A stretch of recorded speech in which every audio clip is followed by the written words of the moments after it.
9,700 plus पदों पर जो महात्मा गांधी अंग्रेजी माध्यम विद्यालय की जो संविदा भर्ती की जो विज्ञप्ति निकाली गई है निदेशालय बीकानेर की तरफ से, उसके जितने भी जो कंफ्यूजन बच रहे हैं, हालांकि आपने वीडियो देख लिया होगा, नॉर्मल से सबके पास इंफॉर्मेशन होगी कैसे क्या चीजें हैं, लेकिन जो कंफ्यूजन मुझे लगातार कमेंट्स में देखने को मिल रहे थे स्टूडेंट्स के, सर आप वीडियो बनाकर इन चीजों को क्लियर कीजिएगा, तो वो सारी बातें क्लियर करूंगा। साथ ही मैं एडिशनल इंग्लिश की बात करूंगा, अगर आपकी ग्रेजुएशन में इंग्लिश लिटरेचर सब्जेक्ट है तो उस बारे में आगे की स्थिति में बात करूंगा, क्योंकि जो गवर्नमेंट के जो डिसीजन है वो हो चुके हैं, विज्ञप्ति में सारी बातें क्लियर है। अब आपकी आगे की क्या भूमिका बन सकती है, आप आगे की किस भर्ती में, किस स्टैंड बाई में आपकी क्या पोजीशन हो सकती है, आपकी क्या भूमिका है, उस बारे में भी बात करेंगे, क्योंकि जो संविदा भर्ती निकाला जाना कहीं ना कहीं बेरोजगारों के हितों के साथ कुठाराघात है, तो उस बारे में भी हम चर्चा करेंगे। साथ ही इस अंग्रेजी माध्यम विद्यालय की जो भर्ती है इसमें किन किन बातों का आपको विशेषली ध्यान रखना है, जो बातें आपको कंप्लीटली जानना जरूरी है, वो सारी बातें मैं आपके साथ शेयर करने वाला हूं। नमस्कार दोस्तों, एजुकेशन जॉब हेल्पलाइन की एक और हेल्पफुल और लेटेस्ट इंफॉर्मेशन वीडियो में आप सभी का स्वागत है। तो साथियों, जैसा कि आपने विज्ञप्ति देख ली होगी और आपने पढ़ भी वीडियो भी कोई देख लिया होगा, क्योंकि अमूमन में 2 दिन पहले विज्ञप्ति आ चुकी थी। हालांकि मैंने इस बार भर्ती का वीडियो में तैयार नहीं कर पाया, क्योंकि मेरे पास समय की कमी रही और मैं ट्रैवलिंग में था, तो मैं अभी वापस कहीं समय मिला तो मैं इसका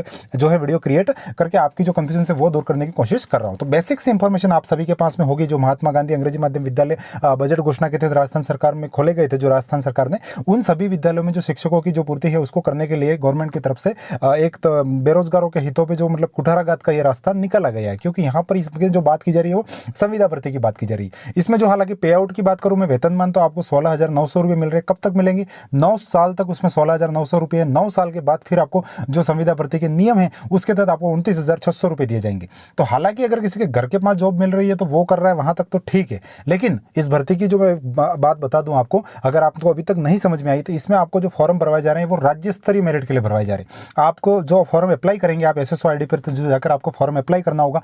31 जनवरी से फॉर्म स्टार्ट है और 1 मार्च उसकी फॉर्म अप्लाई करने की लास्ट डेट है। तो आप जो TSP नॉन TSP दोनों विज्ञप्ति निकाली गई है, तो आप फॉर्म अप्लाई करेंगे, फिर आपको डिस्ट्रिक्ट प्रेफरेंस भरनी होगी। जैसे आपने जो विज्ञप्ति में देखा था पिछले, आप जो लेवल 1 की वैकेंसीज हुई, उसी प्रकार से आपको डिस्ट्रिक्ट प्रेफरेंस भरनी होगी, फिर आपको स्टेट मेरिट तैयार करके और फिर आपको जो है पोस्टिंग दी जाएगी। तो ये बात तय है कि जो दूर दूर जिलों में भी लोगों स्टूडेंट्स को पोस्टिंग्स मिलने वाली है और उनको जॉब्स करनी होगी, और वो लोग ज्वाइन करेंगे भी सही, क्योंकि जो साथियों बेरोजगारी का दौर बहुत खतरनाक दौर है और इसमें स्टूडेंट्स चाहते हैं कि किसी प्रकार से कुछ निश्चित आय का कुछ मुझे जरिया मिले और मैं उससे अपने परिवार को चला सकूं। तो ये साथियों कहीं ना कहीं सरकारों की तरफ से जो बेरोजगारों का जो ये दंश है उसका लाभ उठाने की कोशिश है और संविदा भर्ती इसमें करवाई जा रही है। अब आपके भूमिका की बात करते हैं हम। इंग्लिश मीडियम के जो बात है वो भी मैं करूंगा, क्योंकि एलिजिबिलिटी भी मेरा इस वीडियो का मेन टॉपिक रहने वाला है। एलिजिबिलिटी को भी हम देखेंगे, बात भी साथ में जो ये संविदा भर्ती की जा रही है उसको भी हम समझेंगे कंप्लीटली, क्योंकि साथियों जो संविदा भर्ती करवाया जाना कहीं ना कहीं बहुत हितों पर कुठाराघात है। तो इसमें आपकी भूमिका ये रह सकती है साथियों, जो भी अब इसमें कोई कंप्लीटली, चाहे वो उपेंद्र यादव हो या फिर और भी जो बेरोजगार के महासंघ के या संगठन के बहुत से नेता हैं राजस्थान की, खुशकिस्मती है क्योंकि अदर स्टेट के मुकाबले हमारे राजस्थान में बेरोजगार महासंघ है, संघ है, कई प्रकार के संगठन हैं, उन सभी के नेता हैं। तो जो कंप्यूटर टीचर भर्ती थी, कहीं ना कहीं उपेंद्र यादव जी ने संघर्ष किया था और वो अस्थायी भर्ती बनी थी और अस्थायी नियुक्तियां भी मिली। हालांकि वो बात अलग कि 40% कट ऑफ के बाद भी सीटें खाली रही, तो वो मैटर लगे। लेकिन आप अगर प्रयास करते हैं तो ये भर्ती भी जो अस्थायी भर्ती है उसमें कन्वर्ट हो सकती है, लेकिन बात आपके प्रयत्नों पर है। कहीं कोई बेरोजगार महासंघ से कहीं आह्वान हो रहा है, चाहे वो ट्विटर पर ट्रेंड ही क्यों ना हो, लेकिन आपको अपनी भूमिका निभानी होगी, क्योंकि ये जो सरकारों की तरफ से ये जो बातें कही जा रही है वो कहीं ना कहीं गलत है। अब हम बात कर लेते हैं जो यहाँ पर योग्यता रखी गई है। इसकी जो लेवल 1 की योग्यता है, 12th अंग्रेजी माध्यम प्लस आपका DLED होना चाहिए, प्लस रीट लेवल 1 क्लियर होना चाहिए। तो इसके आधार पर फिर आपकी जो है मेरिट बनाई जा रही है। और यहाँ पर अगर अंग्रेजी माध्यम मांगा जा रहा है तो कहीं ना कहीं ग्रामीण स्टूडेंट्स के साथ एक ग्रामीण स्टूडेंट्स को इस दौड़ से ही बाहर कर दिया इन्होंने, क्योंकि ग्रामीण स्टूडेंट्स की इंग्लिश मीडियम कहाँ पढ़ पाता है वो स्टूडेंट्स, और कहाँ चीज़ें हो पाती। अमूमन ये शहरों में चलन होता है इंग्लिश मीडियम स्कूल्स का, और यहाँ पर लेवल 1 की स्थिति तो और भी मान लीजिएगा, आप 11th-12th में और भी इंग्लिश मीडियम के स्टूडेंट्स है। ग्रेजुएशन में इंग्लिश मीडियम मांगा गया है, मतलब जो लेवल 2 की जो पोस्ट है, मैथ्स इंग्लिश की जो सीटें हैं उसकी एलिजिबिलिटी की बात करूं तो आपका BEd plus graduation English medium होना चाहिए। यहां पर आप कंप्लीटली कम से कम इतना तो अलाउ कर सकती थी गवर्नमेंट की, जो इंग्लिश लिटरेचर जिन्होंने लिया है, जिनका सब्जेक्ट है वो चाहे 11th-12th में हो सब्जेक्ट या ग्रेजुएशन में सब्जेक्ट हो, उसको तो एलिजिबल कर सकते हैं आप, सब्जेक्ट को ही तो पढ़ाना था। क्योंकि आपके तो मतलब दो राह चुन रहे हैं आप, जहाँ जो गवर्नमेंट टीचर जो हैं उनको आपने महात्मा गांधी विद्यालय में डेपुट किया, तो उनको कौन सा आपने देखा था कि 10th-12th उनकी इंग्लिश मीडियम में या ग्रेजुएशन इंग्लिश मीडियम में, वो तो वहां से सीधे उठाए, इंटरव्यू की फॉर्मेट फॉर्मेलिटी की और उनको जिसकी जहाँ सिफारिश थी उसको ले जाके महात्मा गांधी विद्यालय में बैठा दिया।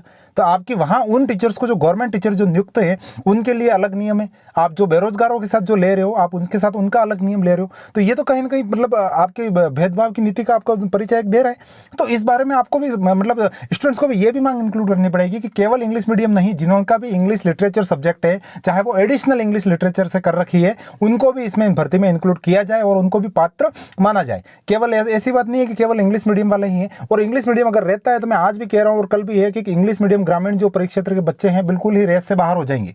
इसमें कोई रेस में रहने वाला ही नहीं है। स्टूडेंट्स हैं कहाँ इंग्लिश मीडियम के? आप खुद देख लीजिएगा, अपने आसपास जो गाँव स्टूडेंट्स की बात कर रहा हूँ, अपने गाँव में या कहीं देख लीजिएगा इंग्लिश मीडियम के कितने स्टूडेंट्स हैं। तो ये तो कहीं ना कहीं ग्रामीण स्टूडेंट्स हैं, उनके साथ तो बात तो मतलब धोखा ही है। तो ये कुछ वो बातें हैं। तो ये बातें, एक तो इसमें एडिशनल जो है वो इनको अलाउ किया जाना चाहिए, इंग्लिश लिटरेचर वालों को अलाउ किया जाना चाहिए। बाकी अगर अभी की एलिजिबिलिटी की बात करूँ साथियों, तो इंग्लिश मीडियम में जिनकी कंप्लीटली ग्रेजुएशन प्लस आपका लेवल 2 आर्ट रीड क्लियर होना चाहिए, उसके बाद आप फिर इसमें अप्लाई कर पाएंगे। और साथ में जिन्होंने BSTC प्लस ग्रेजुएशन कर रखा है और लेवल 2 अगर आपका ग्रेड क्लियर है तो भी आप उसमें अप्लाई कर पाएंगे। बट बात वही है अंग्रेजी माध्यम की, तो इसमें संशोधन की बिल्कुल आपको जो मांग करनी है, और जहाँ से जो भी मांग उठती है, चाहे किसी की भी नेताजी की तरफ से, बेरोजगार महासंघ के बहुत से संघर्षशील व्यक्तित्व है हमारे राजस्थान में, तो जहां से भी मांग उठे आपको अपना समर्थन देना है। बाकी हम जो हो सकेगा वो हम भी करेंगे लगातार अपनी तरफ से, जो भी सोशल मीडिया प्लेटफॉर्म की मदद से यहाँ पर जहां से जो भी बातें क्लियर होगी वो सारे करेंगे। तो बाकी मैंने आपको सारे इश्यूज लगभग मैंने क्लियर कर दिए। इसमें आप जो डिस्ट्रिक्ट प्रेफरेंस भरेंगे, उस डिस्ट्रिक्ट प्रेफरेंस में आपको सीट्स वगैरह नहीं देखनी, क्योंकि ये भी वापस वही है, राज्य स्तरीय मेरिट बनेगी और उसी अकॉर्डिंग आपको जो है डिस्ट्रिक्ट्स का अलॉटमेंट किया जाएगा। इस बात का आप ध्यान रखेंगे। उसके बाद फॉर्म आपका ऑनलाइन भरना है, वही है, मेरिट आपकी बनेगी वही राज्य स्तरीय मेरिट बन रही है, और बिना एग्जाम मेरिट है, मतलब यहाँ पर आपके जो 12th के परसेंटेज है उनको लिया जाएगा, और BSTC है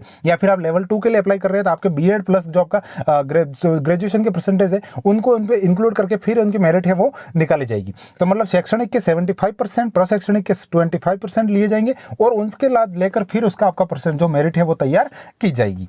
तो महात्मा गांधी अंग्रेजी माध्यम विद्यालय की ये मैंने जो कुछ कंफ्यूजन थे, आपकी बातें थी, उसको मैंने कंप्लीटली क्लियर करने की कोशिश की। और भी कुछ कंफ्यूजन से जरूर कमेंट्स कर दीजिएगा, मैं देर सवेर टाइम निकालकर वीडियो जरूर तैयार करूंगा। एजुकेशन जॉब हेल्पलाइन जरूर अपनी जो बात है वो कोशिश करेगा, और जो क्लियरिफिकेशन मुझे जो समझ में जो बातें रहती हैं वो लगातार मैं आपसे शेयर करता हूं, ताकि आप उससे जानकारी ले पाते हैं, आपको जो कंफ्यूजन से मन की शंकाएं हैं वो दूर हो पाती है, और आप मेंटली माइंडली काफी फ्री रहेंगे, और आप अपनी जो तैयारी उसको अच्छे से कर पाएंगे। और कुछ बारे में कुछ एनालिसिस और जानना चाहते हैं तो आप जरूर कमेंट्स कर दीजिएगा। हमारा education job helpline Telegram channel join कर लीजिएगा, यूट्यूब चैनल को सब्सक्राइब तो कर ही लीजिएगा, और वीडियो को थोड़ा शेयर कर दीजिए कीजिए साथी, ताकि और स्टूडेंट्स आपके साथी हमारे साथ जुड़ सके, हमारा हौसला बढ़े और हम और कुछ अच्छे ढंग से काम कर सके। आपके सुझाव सादर आमंत्रित हैं। जय हिंद, वंदे मातरम।